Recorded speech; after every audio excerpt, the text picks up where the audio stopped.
Primero que todo, van a ser un mecanismo que busca asegurar la covariación de variables elementales que proveen propiedades de estabilidad importantes para el desempeño. Aquí lo que destacamos, algo que vamos a empezar a analizar un poquito más a profundidad ahora al tiro, en verdad, que son las variables elementales. Aquí vamos a hablar de dos variables. Vamos a hablar de las variables de rendimiento y vamos a hablar de las variables elementales. Las variables de rendimiento tienen que ver, por ejemplo, vamos a tomar una acción, como por ejemplo ir a tomar un vaso. La variable del rendimiento va a ser la que permita hacer que la acción ocurra, o sea, que la posición de la mano sea la correcta. O sea, que los dedos estén abiertos de forma que tenga la separación indicada y que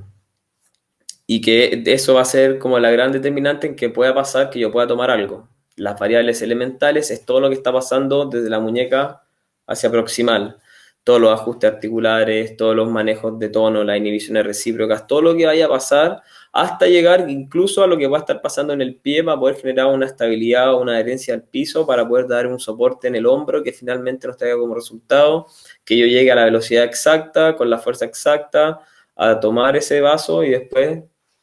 traerlo probablemente a la boca. Eh,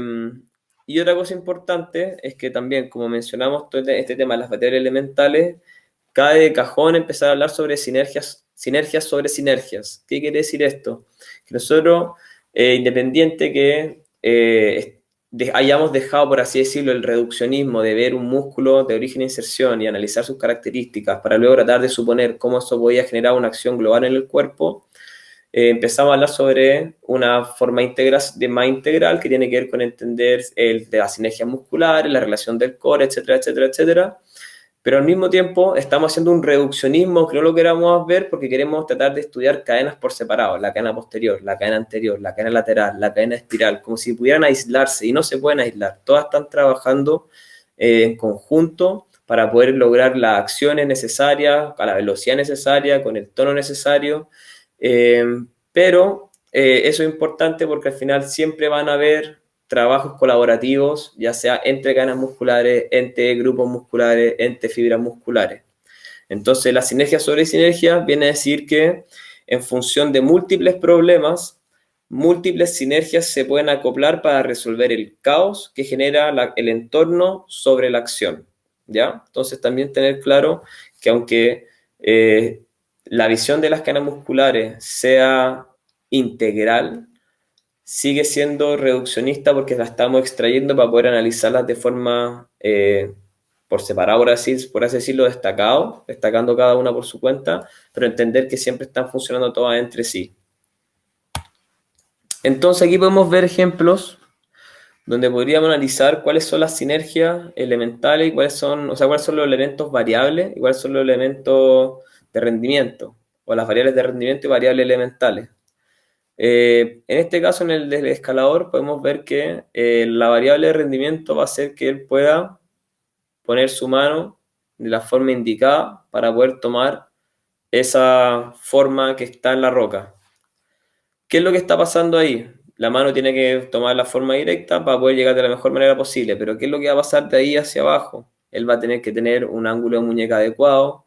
va a tener que tener un ángulo de codo adecuado, va a tener que tener un ángulo y una relación con el hombro, el tronco y los brazos adecuados para poder mantenerse lo más cerca de la pared. Al mismo tiempo va a tener que tener un sistema sinérgico directamente relacionado con lo que va a estar pasando en este pie. Al mismo tiempo él va a tener que tener un control de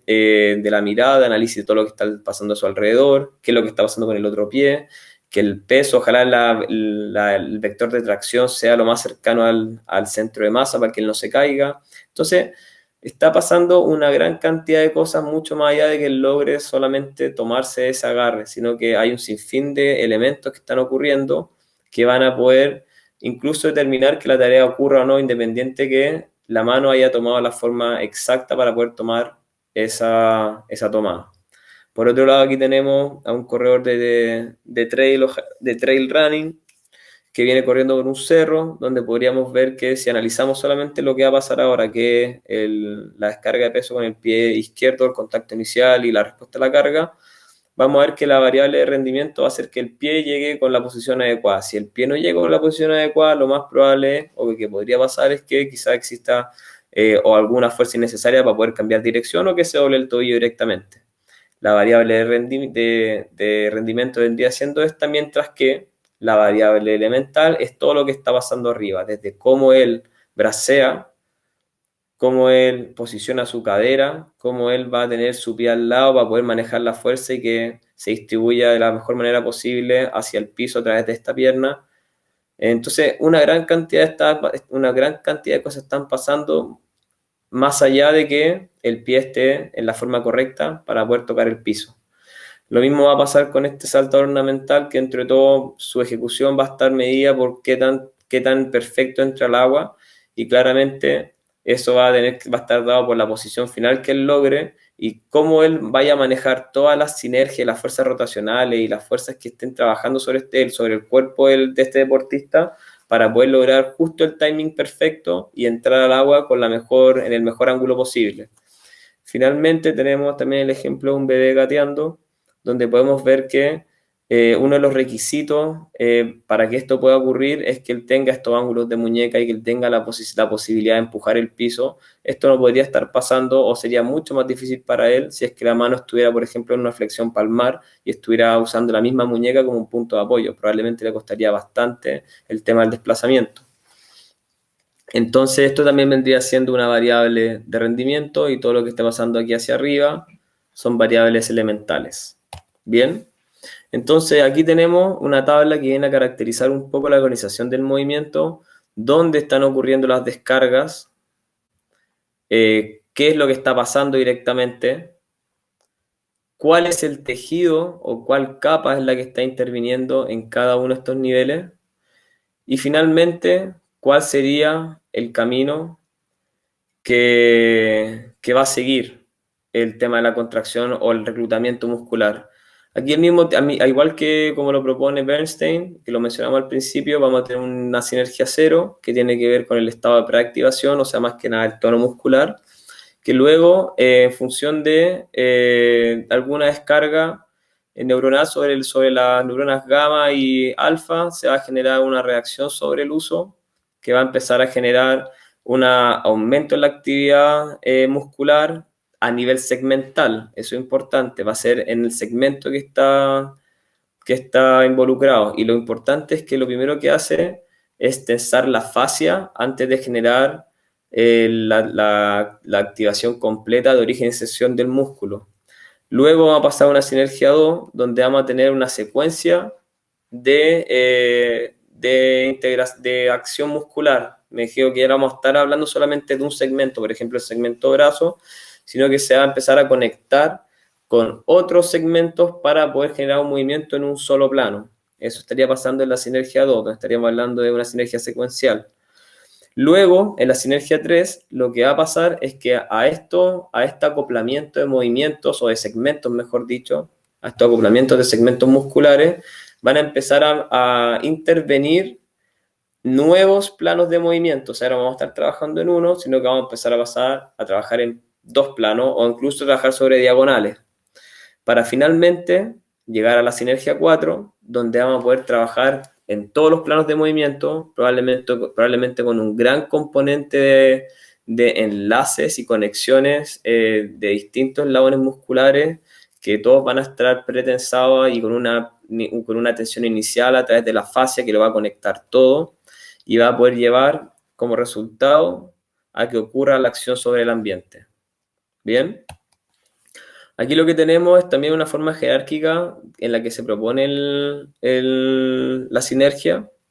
donde podemos ver cómo la acción va a generar, bueno, vamos a tener aquí un tono, o sea, un músculo con un tono basal, que va a estar dado por una descarga subumbral sobre las neuronas alfa y gamma, que luego ante un estímulo va a generar una respuesta que va a empezar a aumentar la tensión sobre el músculo, y su sección transversal general va a incluir más fibras musculares que va a empezar a llevar no solamente una tensión en la fascia de ese músculo, sino que al final en su totalidad de origen e inserción,